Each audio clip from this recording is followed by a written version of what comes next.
fois que personnellement je vais passer à Malacca, dans les 3 de Malacca. Charles est passé il y a 3 ans sur la dernière Volvo. Donc j'en sais ce qu'il m'a raconté. Voilà, c'est un endroit où a priori on va avoir un petit peu de vent pour arriver. Et puis après on va avoir un gros 200-250 000 avec pas beaucoup d'air. Donc j'appréhende un petit peu ce passage parce que je pense que ça va être un endroit important de la course.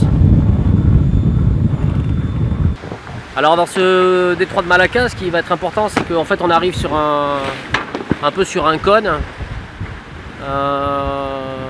qui fait qu'en gros on n'a plus beaucoup d'opportunités de stratégie, quoi. On va être coincé entre la côte malaisienne et une zone qu'on doit respecter pour laisser la route des cargos. Donc en fait on a quasiment 350 km qu'on doit naviguer entre la côte et cette zone, et la distance à peu près 10 km. Donc on est un peu coincé dans un petit tunnel, et on voit bien qu'on sera obligé un petit peu de subir ce qui va se passer en termes de vent.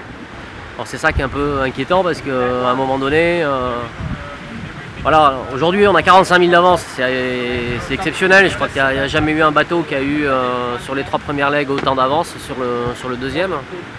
Donc on prend ça avec des pincettes, parce qu'on est dans des phénomènes qui sont tellement aléatoires jusqu'à arriver à Sumatra, donc pour traverser tout l'océan Indien, là, ce qui nous reste à traverser, les 4-5 jours qui nous restent.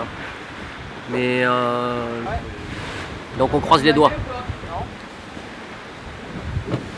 Et ce que j'espère, c'est qu'on sera les premiers à ressortir de là en récupérant du vent en premier pour rester devant, quoi, voilà.